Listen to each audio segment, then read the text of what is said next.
Okay. Am I audible? Clearly Yes, to you're audible. everyone. Okay. I'm gonna set up my own timer and then I'll begin the debate. My name's Nokutenda, he, him, and I'll take POIs verbally only because I won't have the timer in front of me.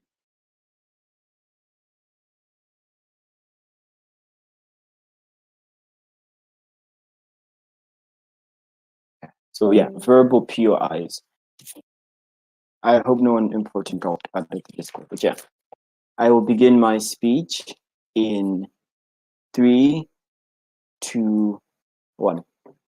Godhood is not synonymous to happiness. We think that a rational decision maker has every ability to pursue a purposeful and meaningful life as their mortal selves, and we think this limited occupation of just being another god is no decent alternative to that. What are you going to be hearing in my speech to begin our support of today's motion? First, the 3 points of setup, then the burdens we think are incumbent on the sides in today's debate, and then I'll get swiftly into our positive matter. On that setup, the first thing, what does this transmigration look like? We think the first thing to understand is that there's psychological continuity within this mechanism. What that means is that you remember who you are and like what you were doing in your past life. And we secondly think that you retain this information of how the system works, and the fact that like the proportion of miracles you can get is proportional to how much faith you have. We think you have this knowledge. The second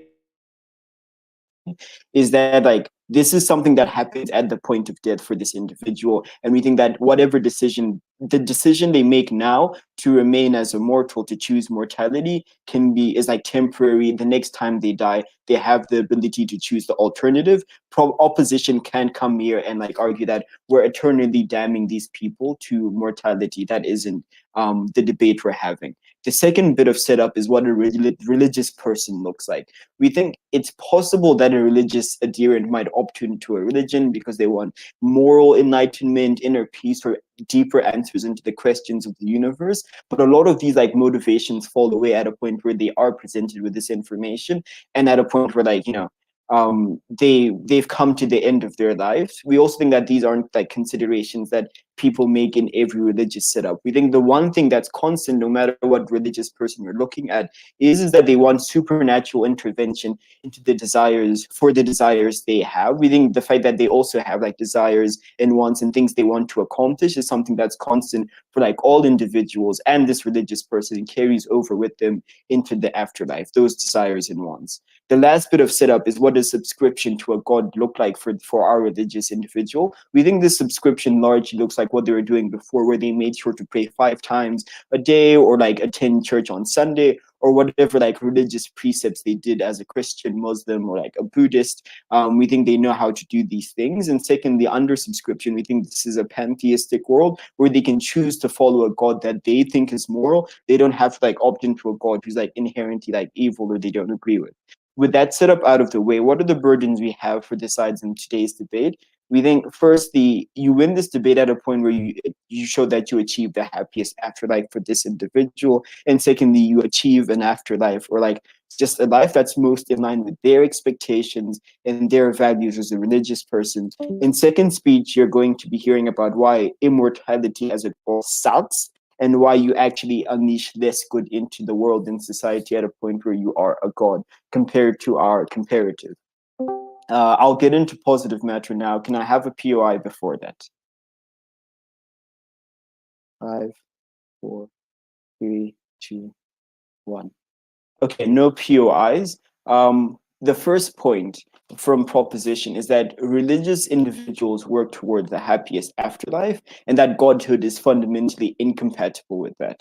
Panel, the first thing to understand here is that religious individuals do vie for that. To vie for an afterlife that's devoid of suffering and pain to the maximum extent possible. We think this looks like, heaven, in like, Abrahamic religions. This looks like the case system and trying to end up at the very top of that food chain where there's like the least amount of suffering. And we think that this want to have an afterlife devoid of suffering is the strongest incentivizer behind a religious individual buying into religion in the first place, right?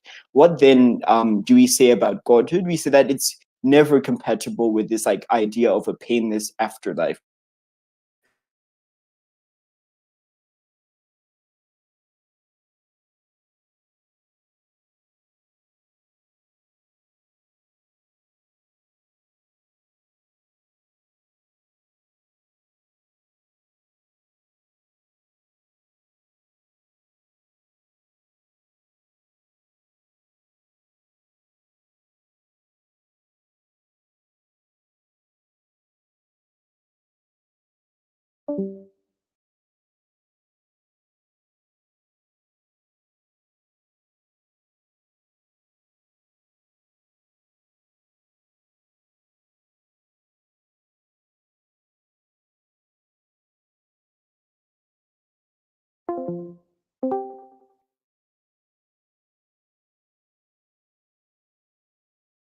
Your death, right? We think that this existence as a god, like once it does happen, looks like being limited to a forced altruistic existence, where like your ability to to introduce good into the world is limited by the faith of your adherents. The miracles you like perform are limited by what your adherents ask you to do. You're basically like a wish grantor for people at a point where you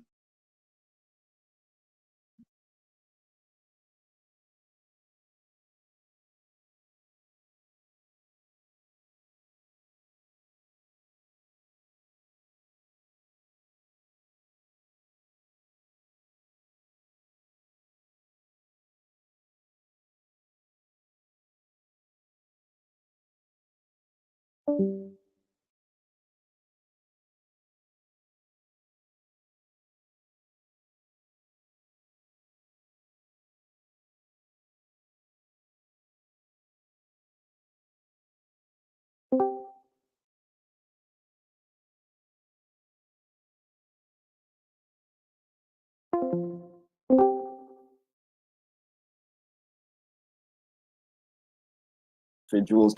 This we're basically telling you why our comparative is so much better.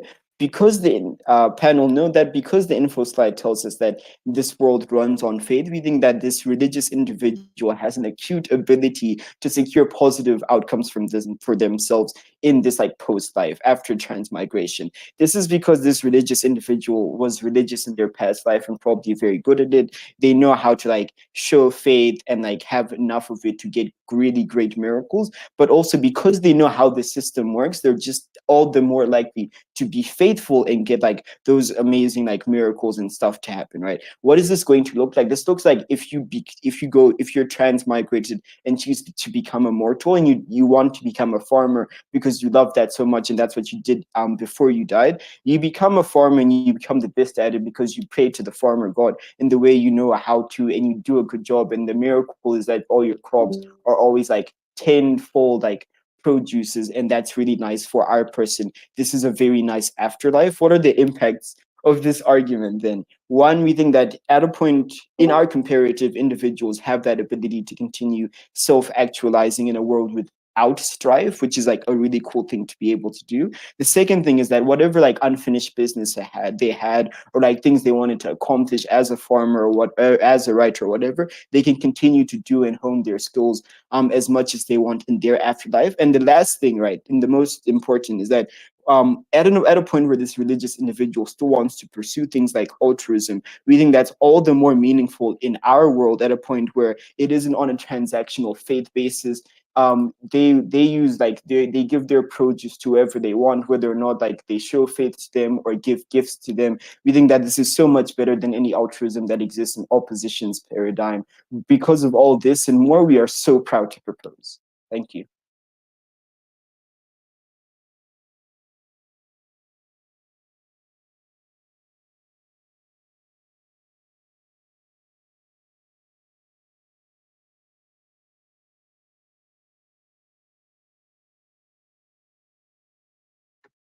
Okay, I'd like to thank that speaker for what was a very fine speech, and now I would like to invite the Leader of the Opposition to begin the case for side opposition.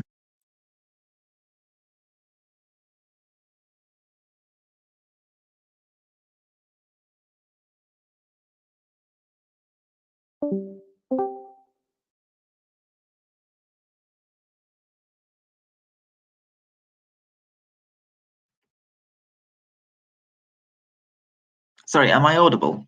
Yes, you are. Sorry, I just want to check that I am audible and visible. Yeah, you're audible and That's visible. South African pride there. Perfect. I'm just going to grab my timer.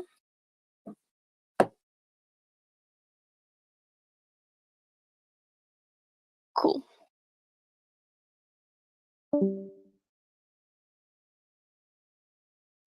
I'll be starting my speech in 3, 2, 1.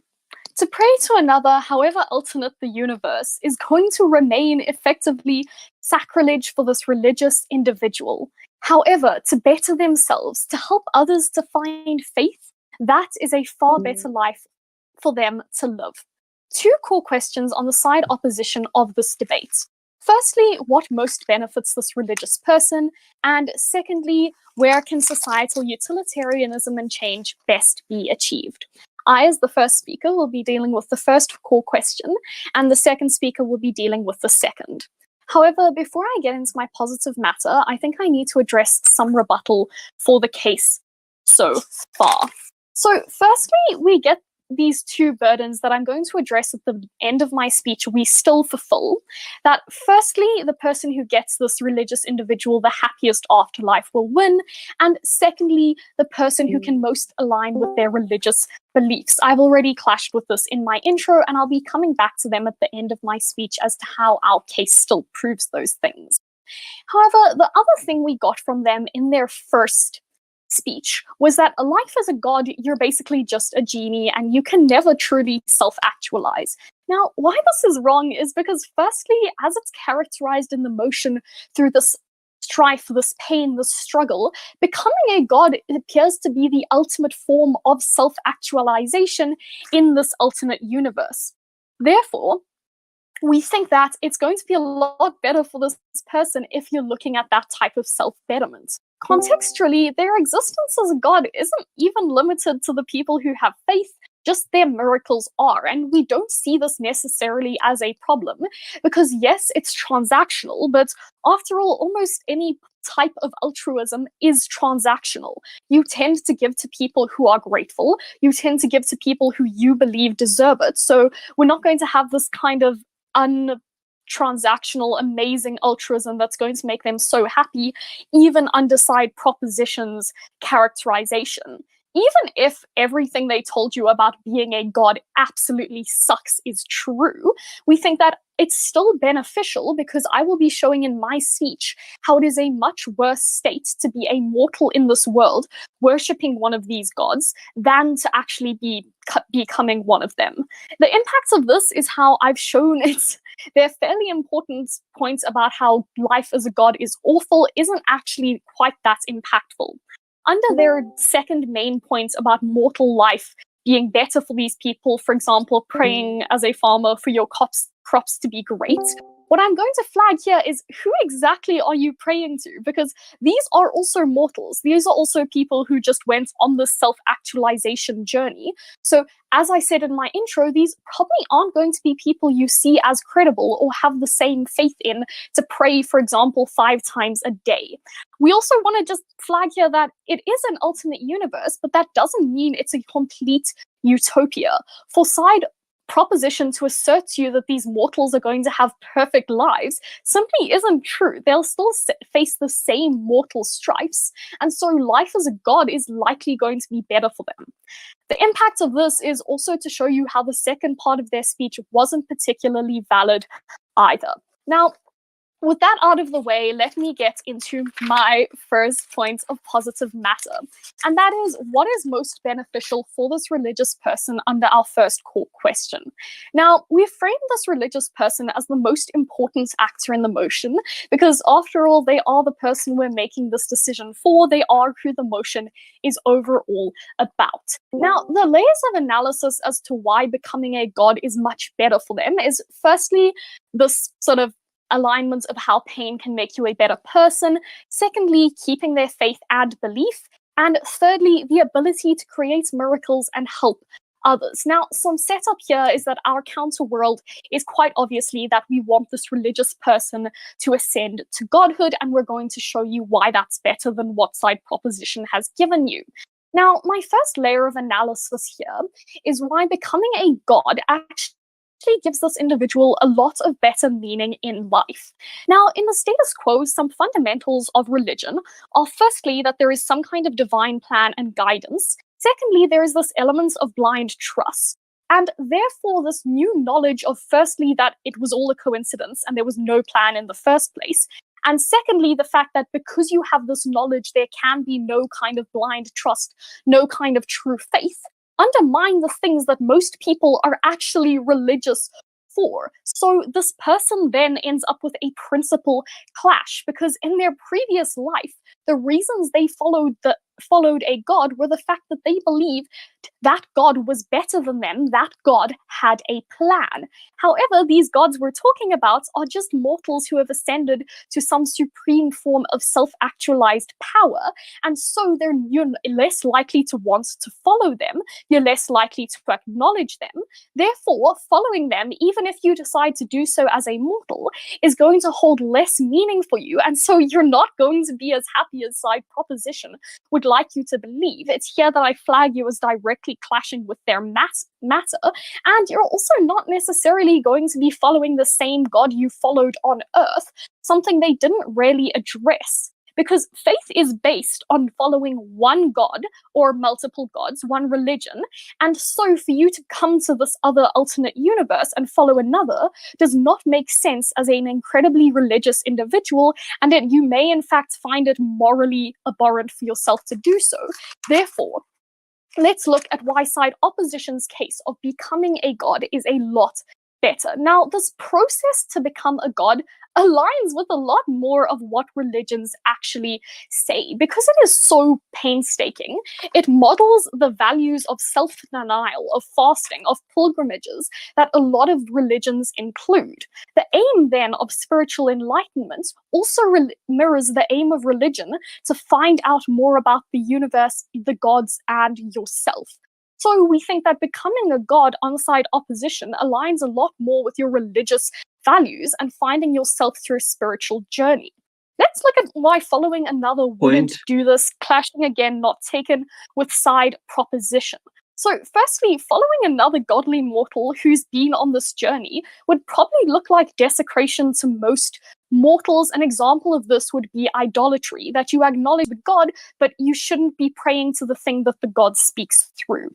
Therefore, we think that on the comparative, going on a spiritual journey of growth gaining the ability to help others on earth to find that same faith is going to be a lot better for you as a religious individual.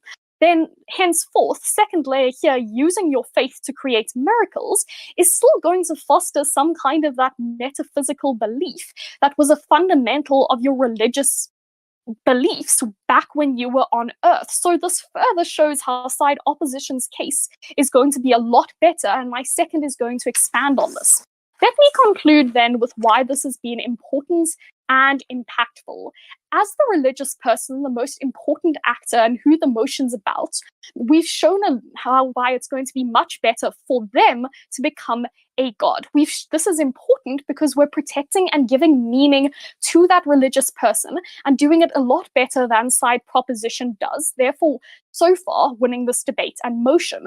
Further, we're also winning under their own burdens, because not only are we giving this person the happiest afterlife, we're also most aligning with their religious beliefs. Please stand with opposition.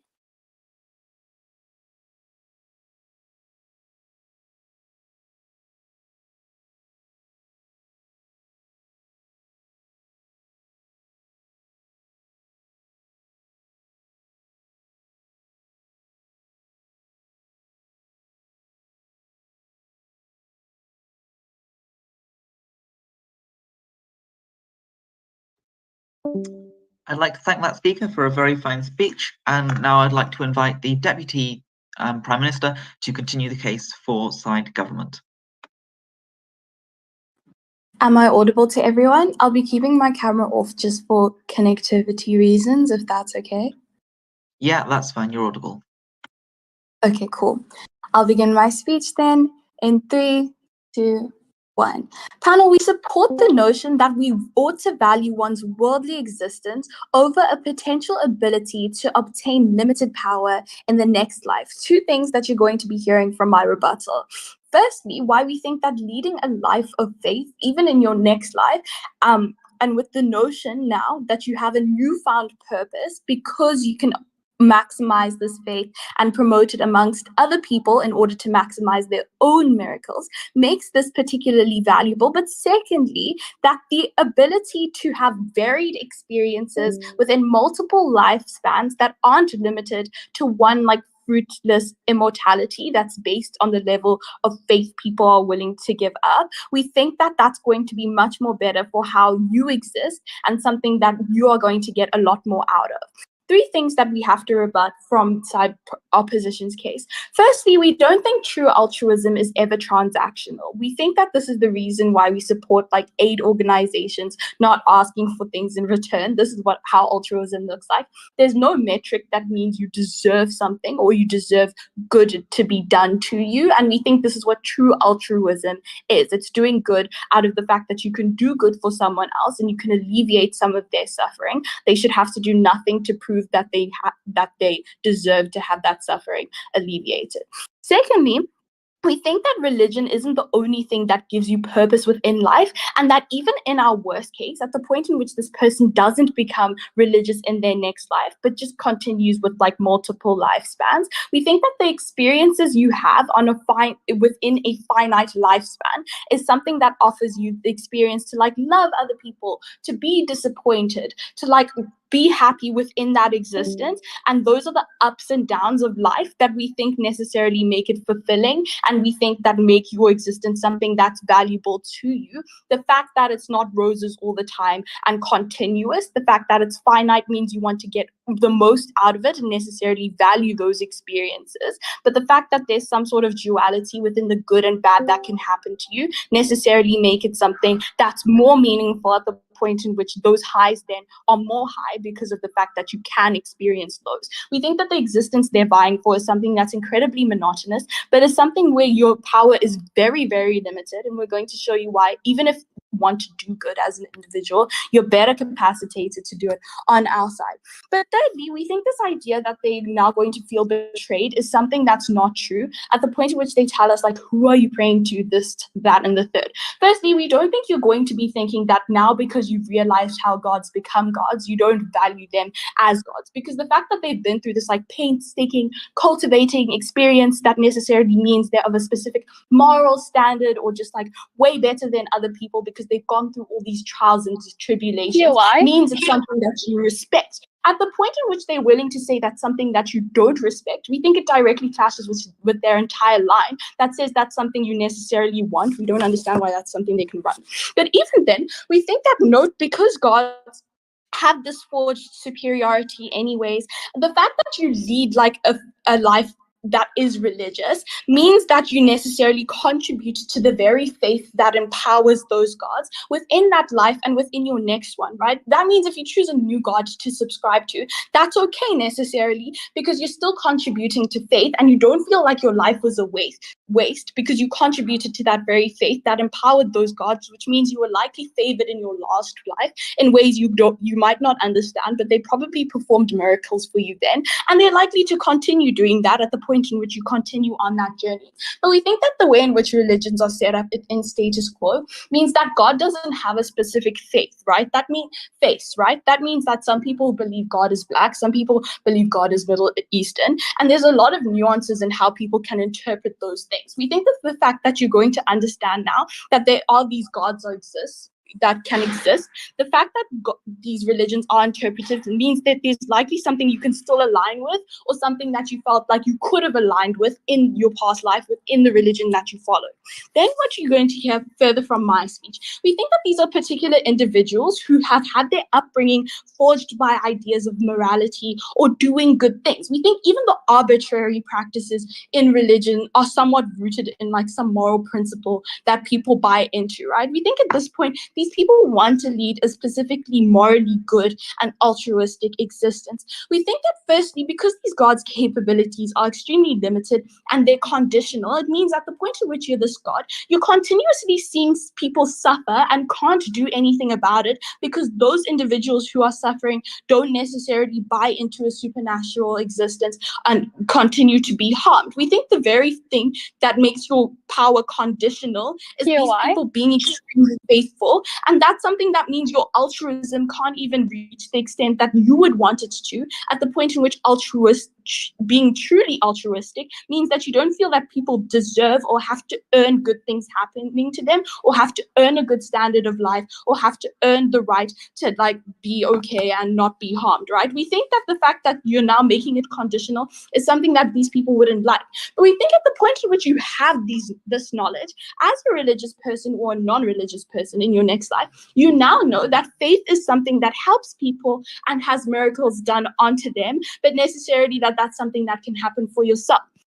We think two things happen here. Firstly, you can access those miracles more easily because you just like maximize your faith to the max now. But secondly, you're likely to just like spread the gospel and get other people to join into that faith because you know that's something that directly helps them and is something that is going to mean miracles are likely to be attributed to them because now they're empowering this God's universe. We think at that point your altruism is at its best and you're best able to help people because there aren't limitations to that, right? You're able to convince people to do these specific things and you're able to make sure they get helped, even if you're not you necessarily giving that help. That is conditional. We think you're an interesting bridge in this case that can necessarily do a lot of good, and that's something that these specific individuals would value. Quickly a POI if there's one.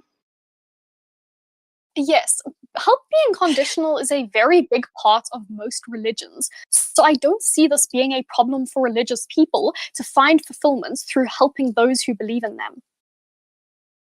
We think necessarily that altruism isn't, right? And these are things that religious people still buy into. But even then, we don't think that they'd want it to be conditional at the point in which the alternative is just like watching people suffer continuously just because they don't believe in certain things or aren't doing specific practices. But the thing is, even then, those specific conditions that exist within religions are stuff like, I don't know, like attending mass every single day or necessarily wearing your hair in a certain way, that kind of thing. And we think that faith can look very different and you can promote it in a different way, even if those were conditions you previously bought into. We think the base of altruism is something that you don't think like that goodness is necessarily has to be like deserved for you to live like a good life. We think that this is okay. We don't think that religious people actively then go harm people because they feel like the rest of society might not be religious and then doesn't deserve to be protected, right? We don't think that's necessarily how that works.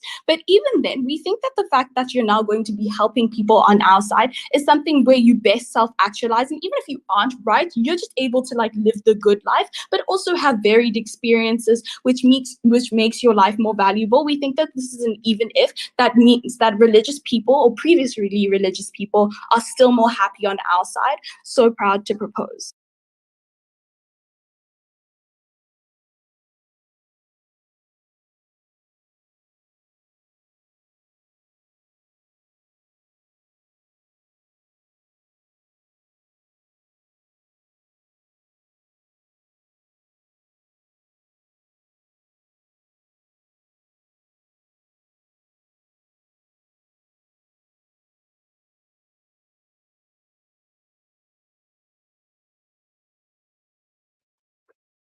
Okay, I'd like to thank that speaker for a very fine speech.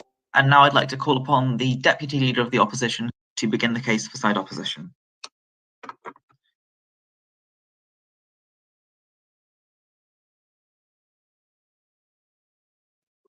Sorry, I just want to confirm that I'm audible. Yeah, you're audible. You're perhaps fainter than the other debaters, but I can still hear you. Okay, actually, let me just quickly I can hear you better sorry, now. like with my output. Is that better? Yeah, that's better. Okay, then I'll be starting my speech in 3, 2. Oh wait, 3, 2, 1. Proposition loses this debate when they fail to acknowledge that subscribing to a God in their world, after confronting the truth that your life was a lie and that the purpose you spent your whole life striving towards doesn't exist, means you will never gain the same fulfillment that you got in your previous life. We stand for the side where happiness and meaning is achievable. That is why I'm so proud to oppose. A couple things I'm going to be doing in my speech today. Firstly, I'm going to be doing some rebuttal, specifically around the question of which side is best able to achieve happiness for these individuals. And secondly, I'll be addressing the question, where societal utilitarianism best achieved? Under the first clash of which side best achieves happiness, three things we got from side proposition under this. Firstly, that because the process towards godhood consists of extreme pain and strife, this means that unhappiness is inevitable in this regard. Secondly, they said that immortality does not offer the satisfaction that mortal life would achieve. And thirdly, they say that morality offers the opportunity for self-actualization and the extended ability to continue to achieve your goals and aims from your previous life. So our first response to the arguments regarding extreme pain and strife and how this achieves happiness. This argument relies on the assumption that pain and strife is entirely undesirable for this individual. My first speaker dealt with this to some level, but I felt like it was important to emphasize that in many faiths and religions, this is a huge part of the spiritual journey, whether this is fasting, pilgrimages, circumcision, or even scarification. Pain and the extent to which this is achieved is an essential step to experiencing divine intervention. Thus, we believe not only would these individuals this not be seen as entirely undesirable by an extremely religious individual, but rather would be seen as a form of enlightenment to achieve, to achieve divinity in that case. We believe through this process, they're able to achieve that self-actualization in this way, which I'll show you in my positive matter as well. We think that even if you don't believe this, we believe you're able to get other multiple benefits through the spiritual journey that I will deal with a little bit later. But how does this link to your clash? Well, we think that you say that you derive happiness from spiritual purpose, and doing this process leads to a sense of euphoria that what you have endured through this process of pain has achieved enlightenment that you have spent much of your life striving towards. But moving on to the second argument under this, the idea that, immortality does not offer the same satisfaction that a mortal life would achieve. We'd like to note that your side, this whole argument relies on your side saying that mortal life would be Point of information. But no, thank you. You did say that you would have the opportunity to go into many mortal lives. Therefore, we think the harms of immortality exist on both sides, since clearly, even if you are immortal in each of your lives, you still live for an infinite amount of time. So we don't think that stands. But thirdly, we say, under the clash of morality, morality offering self-actualization, this ability to achieve your goals, we tell you that morality has its own unique sets of harms that mitigates from this ability to self-actualize. Why is that? Because we believe that this argument is rooted that this argument is rooted in a key miscontextualization on your side, because subscribing to a god in this life would not offer the same fulfillment as in the previous life. This is because you've been confronted with the reality that you have no predetermined purpose, that there's no meaning, and the gods that you saw as almighty are mortals like yourself. We think in this way, because this way, it causes spiritual confusion and a huge unhappiness as your life has been turned upside down, and your ideas of beliefs are not the same as they were. We think this creates a sense of dissatisfaction on your side. Why do we think we are better? No, thank you. We think that the spiritual journey doesn't end. We think that by pursuing like a process of godhood, you can continue seeking meaning and complete this process. Through the completion of this, we think we'd like you to remember and remind side proposition that the end game for many religious individuals is finding the big answer behind life, and we think that we are able to achieve this on our side by seeking Godhead. So we think, note, this also addresses the clash on how we best achieve the values of these individuals on that side. So we think the impact of this whole clash is we show you how happiness is not something you gain on our side, and how often we can be much better for these individuals in those circumstances. But moving on to my positive matters. So where do we think societal utilitarians best achieved? So the claim of this is we believe gods have an extremely important role in spiritual guidance, defining morality, as well as shaping the decisions of their followers. Thus, we believe by becoming a god, on our side, we are better able to encourage more individual representation of God that not only helps that individual personally, but also society as a whole. So we think the premise of this is currently, we believe that there's a problem in which religion has been weaponized for unjust political incentives, and thus through ascension, a religious individual, we receive the reinforcement of the essence of that belief that led them there in the first place. So I'm going to frame my analysis under two questions. Firstly, what is problematic about the way religion is mechanized? And secondly, how is our side better for society and religion as a whole? So under this first question, we'll tell you no thank you, that non-religious people often have ulterior motives to weaponize religion for their own political or social incentives, whether that is homophobic, sexist, or racial. We believe that not only has this caused great societal harm to those marginalized groups, but we also believe it goes against the core beliefs of tolerance, acceptance, strength, and even love that majority of religions aim to cultivate. On both sides, we think religious actors have probably felt their religion was misrepresented and have felt hurt by the way their belief has been used to violate the core principles they stood for. So how do we think our side is better for these individuals and society and religion as a whole? Well, we think by ascending and becoming a god, we not only allow religious actors to remedy this violation by obtaining a more diverse and more accurate representation of those beliefs amongst gods, but we also achieve a range of other benefits. Because we believe gods themselves are in a world where gods exist and their presence is known to the general population, we think they would have a much more active role in the lives of their followers, including shaping doctrines, encouraging admirable, no thank you, religious values, or shaping morality, or even performing more miracles to help people. Now, we think on your side, you claim the benefit of, through their faith, being able to access these miracles, but we think we get a unique benefit on our side when, as a god, you have a key active role in the spiritual lives and defining the spiritual lives of your followers. We don't think you gain that benefit on your side. So whether this is guiding and helping people into faith, just as you were likely guided and helped, and playing a key role in the spiritual journey of other individuals. We think this not only aligns with the belief that religious people have, that their religion has been misused and they have a duty to remedy that, but also allows them to encourage the essence of no thank you, no POIs in the speech, core values that led to their religion in the first place. We believe this is something that as a religious person, they can exclusively do because your morality has played a major role in your spiritual life as a whole and therefore would aid you in the process of becoming a god. So we think you don't achieve this on your side because one subscribes to a god on your side, which means you follow doctrines of another god. You don't have an active role in defining this.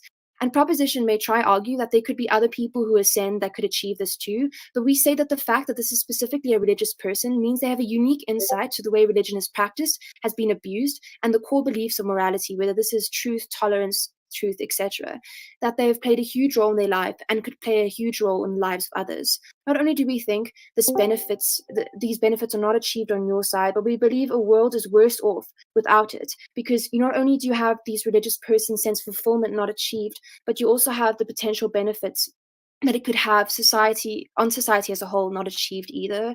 We think in this regard, we better for religious people, we better for religion as a whole, and we think we're able to achieve the happiness that your side strives for. So proud to oppose.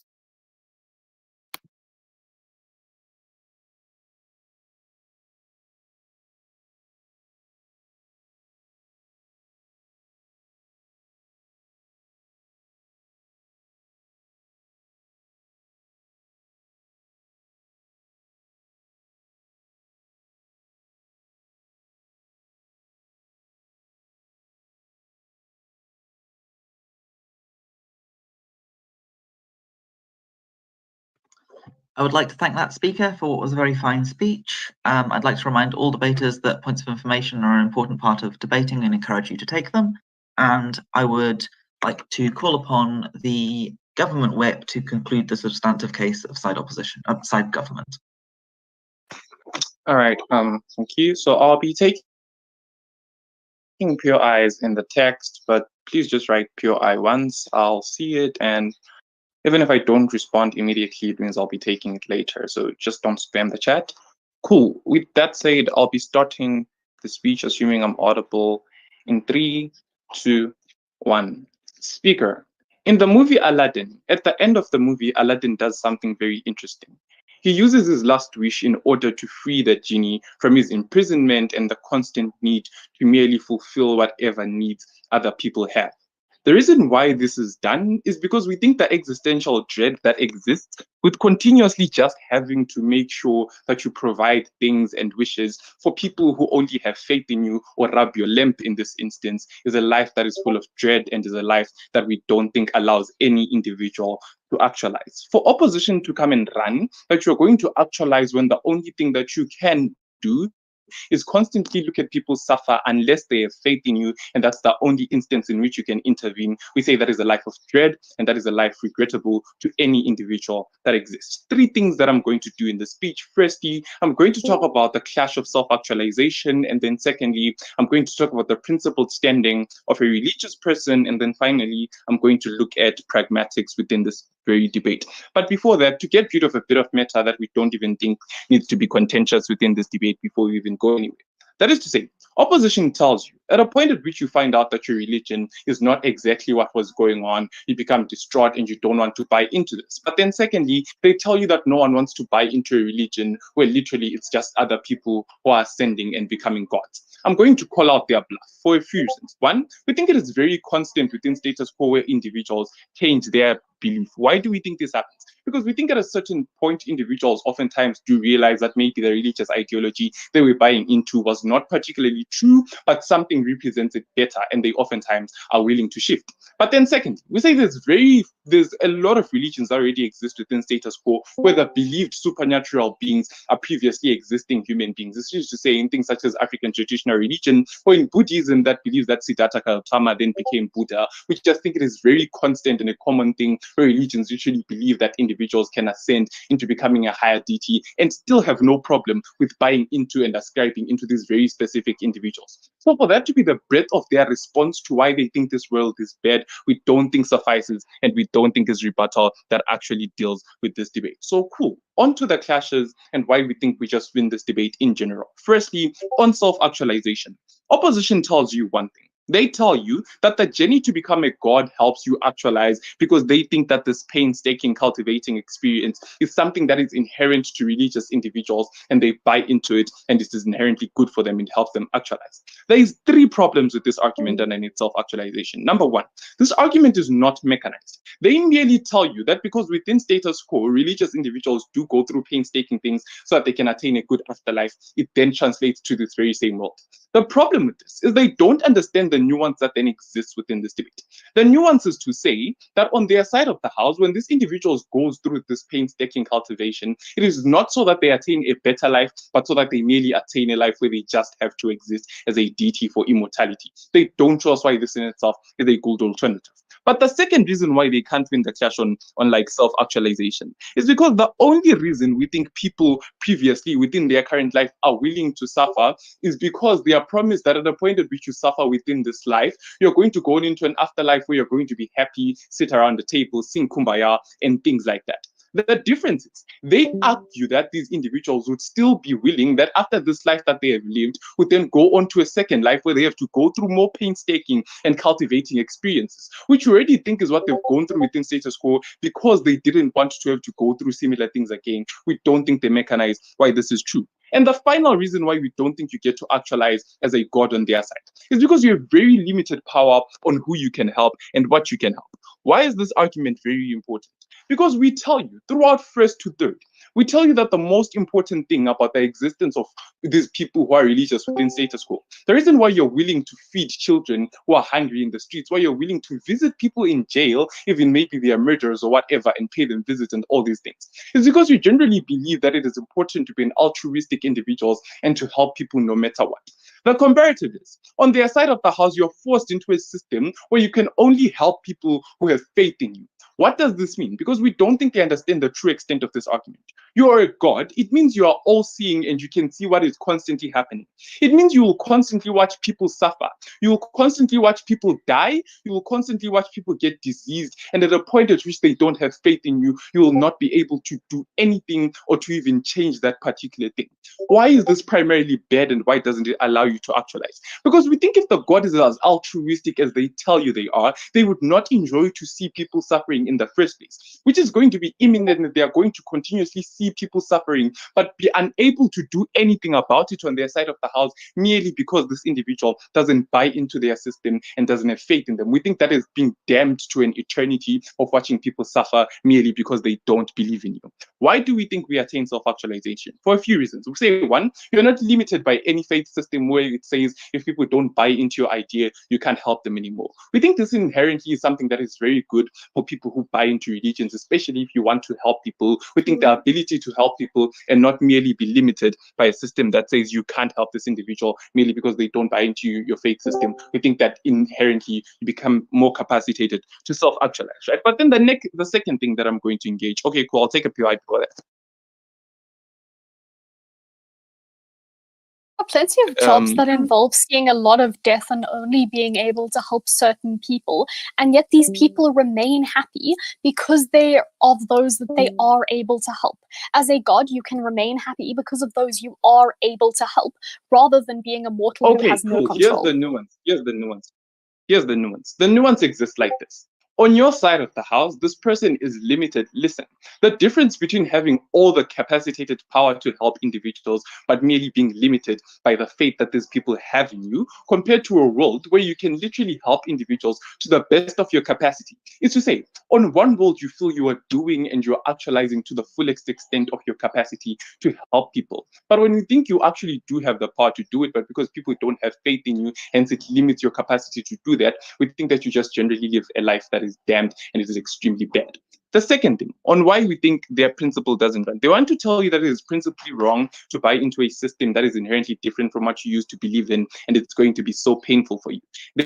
There's going to be a principled clash between this current belief system and your previous ones. Why do we think that argument can't win them the debate? For a few reasons. Number one, being a god doesn't make the belief system any different. That is to say, if you genuinely think that this is a sucky system and it goes against whatever you previously believed, we think being a god means you literally become the literal thing that you hate. You become the system in itself, and we think that is even more damned than merely buying into it. But more importantly, we don't think it is true that people will literally just think that this is something that is principally unjustified and it is different from their initial system. I analyzed this to you in my first minute. The last thing that then I'm going to analyze in this debate is the pragmatic implications. On their side of the house, you have to live an immortal life where you are damned to only help people who have faith in you. You can't do anything else. You can't really live a better life. And you constantly have to watch other people suffering. We say, if anything, that is a very painful life to live.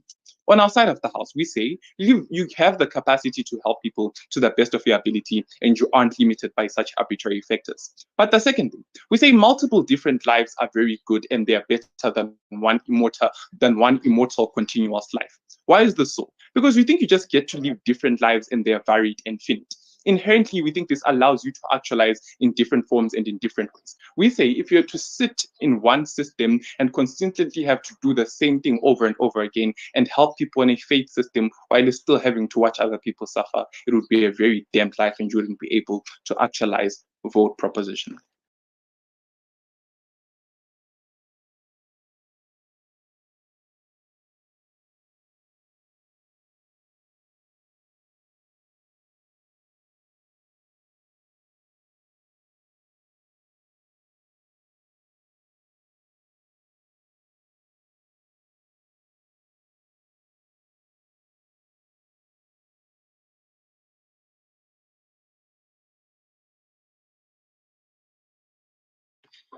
I thank that speaker for what was a very fine speech, and now I'd like to invite the opposition whip to conclude the case for the substantive case for side opposition.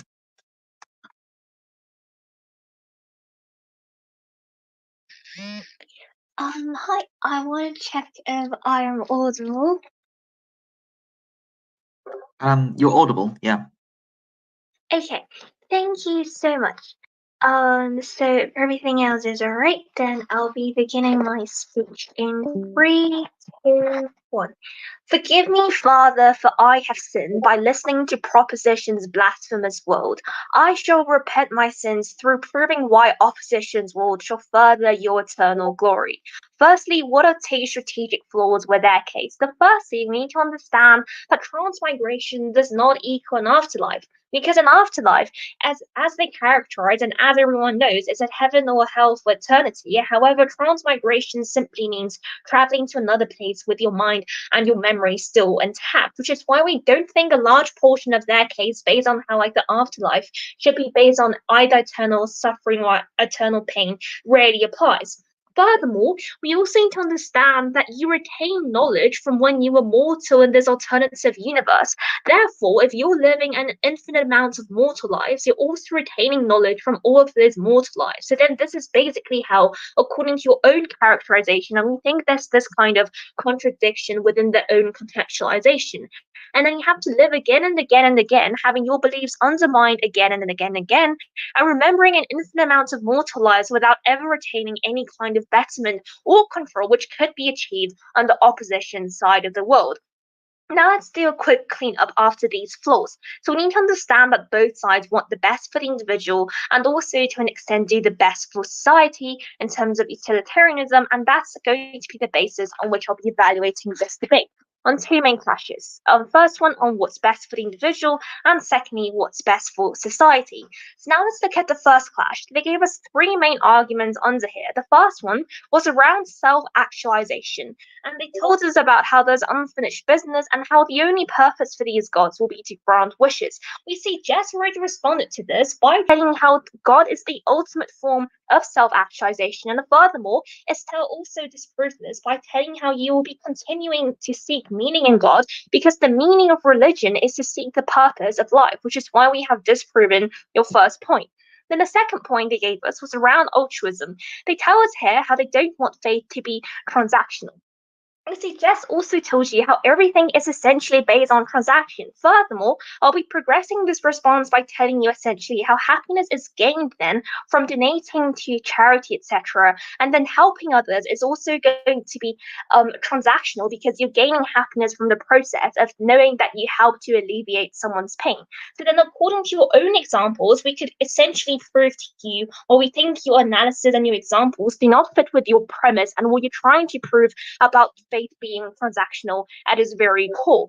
Then the third argument they gave us was around immortality. So this is where they first tell us how there's ups and downs in life and how you could get the most out of it through being mortal. Two responses here. Firstly, why it's not true, because God can still be happy and do the things that humans do, and there's no way in any kinds of religious texts that say that gods are just simply unhappy and they can't experience the ups and downs of a certain world. Secondly, even if your analysis were true in this layer, we think your points on altruism essentially means in your case that a good person will be feeling good about helping people when they're in a god position, which means that the gods will still be experiencing a large extent of happiness and they'll be getting the most of their lives through helping other kinds of people. The second layer they gave us on the immortality was how then these people will be seeing other people suffering and experiencing pain. Well, we tell you here that why is this also not true? Because people simply see each other suffer all the time. For example, people such as doctors see their patients dying from all kinds of illnesses, and we still see that they need to help them for the rest of their lives because they chose this path as a doctor, and perhaps saving a certain amount of patients really alleviates their pain, which is, once again, we don't think your two core layers of analysis under this argument is that impactful. So what's the impact of my new responses? So not only have I furthered my case's already existing responses, which disproved your first argument, but furthermore, we have broken down the very core layers and the premises of the other two arguments, and by showing you how we think the analysis and examples don't really fit with the premises of what they're trying to prove, at the end of the day, the matter under the first clash does not stand.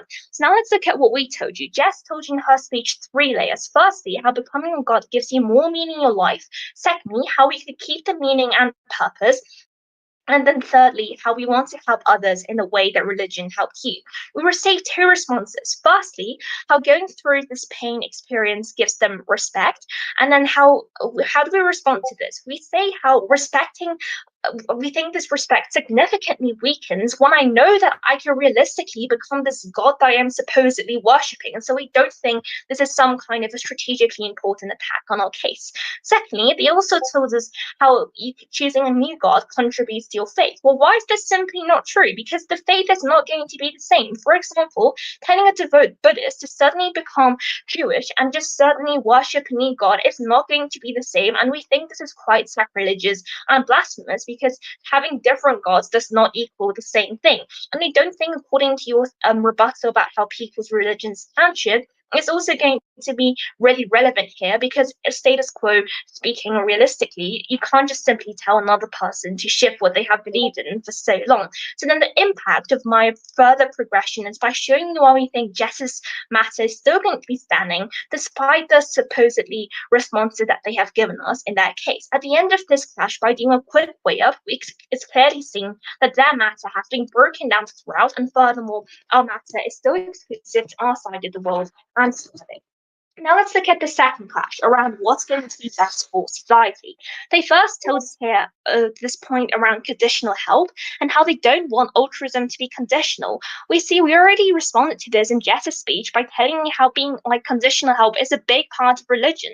And furthermore, by progressing this response, we say even if it is conditional, we think doing good is inherently good. So we don't mind altruism being conditional because altruism in its very self is doing good to other people, and we don't think this kind of a harm you bring with altruism furthermore outweighs the benefits of doing altruism and doing good in its very end. Then the impact of these new responses is by showing you why we think the harms that they bring together with the benefits are not significant.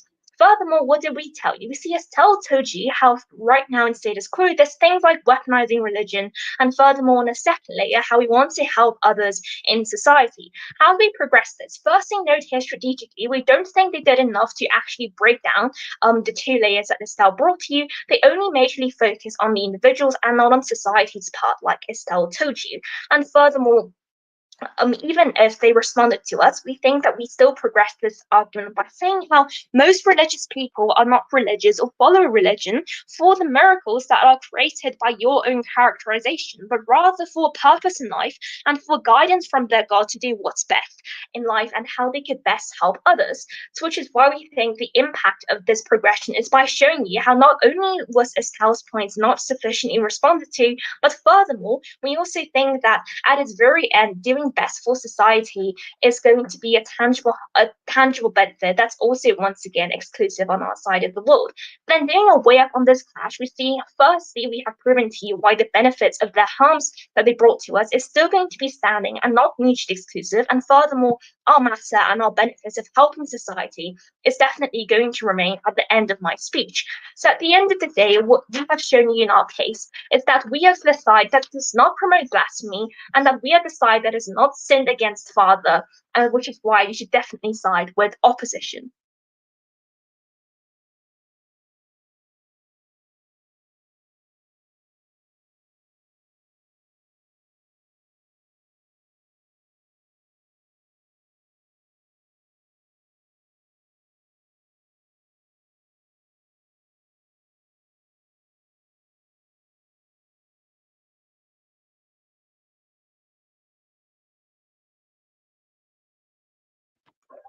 I thank that speaker for what was a very fine speech, and I would now like to invite the opposition reply speaker to conclude the case for opposition bench.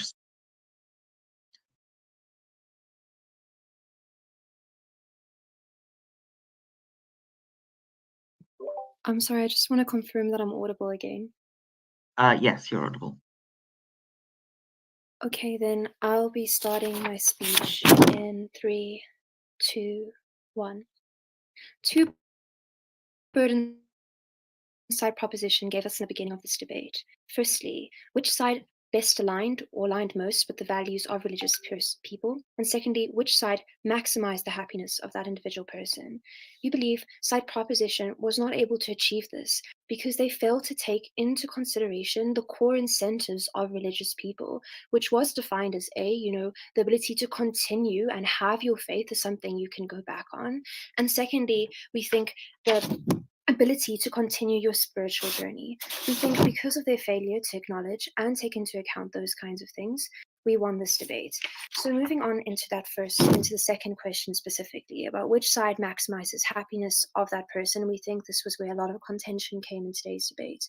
We got the following responses from proposition. They told us that they're able to achieve the aims of their previous life, and doing this allows them to get a sense of self-actualization. They also told us immortality creates a sense of monotony that decreases the quality of that person's life. And they also told us that because they can continue to self-actualize, they think that it's a very meaningful way of continuing to spend their mortal life. What did we tell you? Firstly, we told you that we think you're able to find meaning by fulfilling you're not able to find you are wait sorry you're able to you're not able to find meaning by you are able to find meaning by fulfilling the purpose of your previous life, which ultimately was spiritual enlightenment and finding the answer behind life. We think we achieve that through godhood. And secondly, we told you that you're able to receive fulfillment by remedying the weaponization of your religion in the past, which we think caused huge discontent for that person in their previous life. Note how this is not achievable on their side because it's inherent to the process of becoming a god. Also note that we told you that harms of morality still exist on your side when they continue living into that morality. So how do we weigh or measure who won this clash? Well, we do this by looking at the desires of the actor, which is the religious person, because farming or the other goals they mentioned were not the desire of their previous life. These were extremely religious people whose ultimate desire was to self-actualize through spiritual enlightenment. We think you only got that outside, and therefore our side is best able to achieve that, happiness for these individuals. But under the second clash, which was which side aligns most with the values of that religious person. So what did we tell you? What did they tell you? Well, we think they told you that because these individuals might be subjected to suffering as a god without being able to do much about it and being extremely limited in their power to do so, this ultimately violates the principles that they stood on with their religion and their ability to continue following this religion. But we told you that we think it's worse on your side when you are mortal and you realize these things are bad and there's suffering in the world, but you have literally nothing you can really do about that. We think when you are a god, you have much better capacity to do something with that, like I told you in my second speech, and be able to right the wrongs that society has weaponized against your faith. We think that therefore the metric of who wins this debate would then go back again to the religious person, what they value, which is faith, i.e. the ability to believe in a spiritual deity and to continue their spiritual journey. We think in our POI and in our matter, we told you that we think there's a higher likelihood of you losing that faith by knowing the active role that God's playing in your life, yet you can't do anything about that. We think you lose this clash when on your side these individuals have a higher likelihood of losing the thing they valued most. So we think because of those two clashes, i.e. who's able to get happiness for these individuals and who is able to achieve the values and align with the values of that religious person, we're better in both regards for this. We think that because we take into consideration the incentives and desires of those religious individuals and we're able to gain in these things, we won this debate.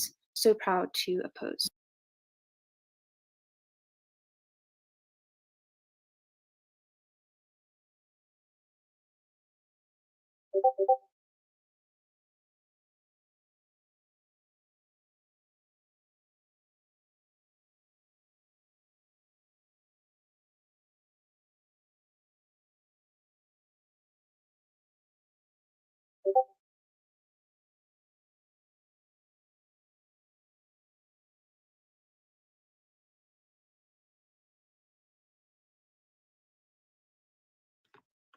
I'd like to thank that speaker for that very fine speech. And finally, I'd like to call upon the proposition reply speaker to conclude the case for side proposition and the debate as a whole.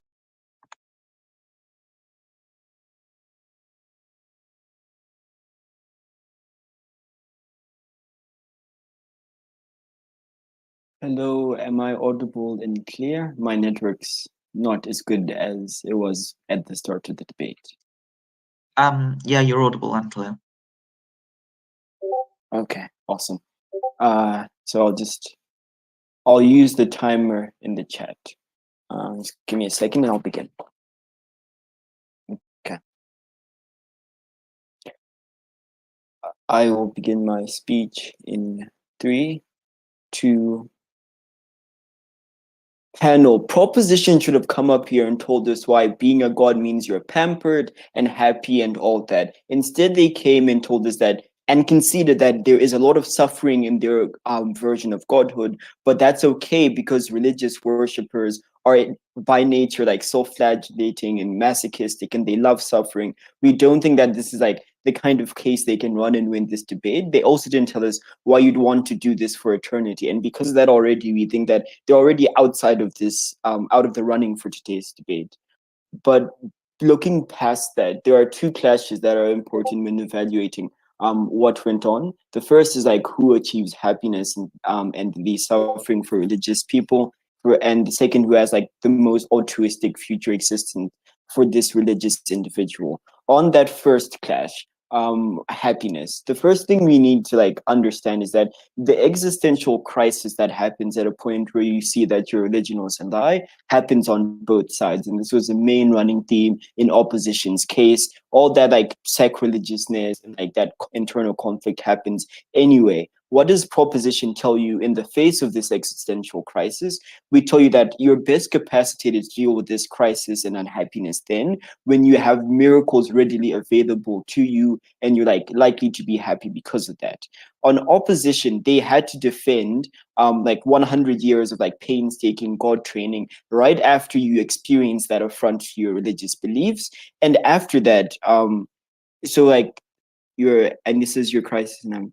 And after that, they had to defend a situation where you are constantly like working as a genie after this like, you know, crisis. We don't think that the happiness post this like revelation is going to be better on opposition side, and they lose this clash already because of that. But even like day-to-day happiness in the afterlives that exist, we think that we told you on proposition that these miracles are going to be easily accessible to this religious individual because they did a good job of being religious in their present life, and they know about, you know, how the system works, and because of that they are motivated to be faithful in proportion to the miracles they want. Opposition had one response to this. They said that, oh, because now you have like, because your religious like belief from before has been shaken up, you're not as likely to want to be faithful, or you're not as able.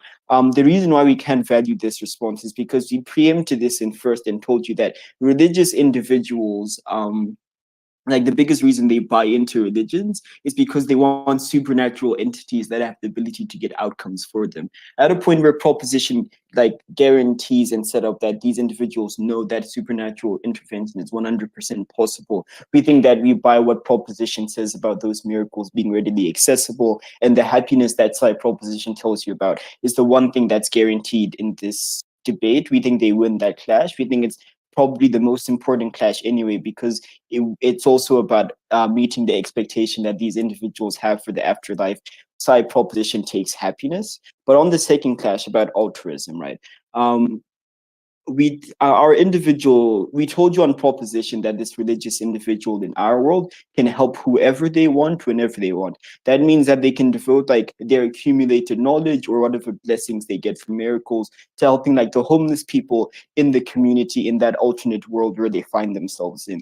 The comparative that opposition had to defend is like the position of being a god where you cannot help these homeless people at a point where they aren't like, you know, whatever, where they don't worship you and like sing your praises and pray for you, right? We think that in terms of like net altruistic possibility, they get less of that on opposition side. And we also say that the scale of the lack of altruism is expanded on opposition side when you are a god, when you know the name of every starving child in Yemen, but because none of their parents worship you or pray to you, you can't help them. We think that the quality of altruism is always better on proposition, and like the principle we gave you about altruism not being transactional, conditional, still stood to the end of the debate. Proposition wins easily.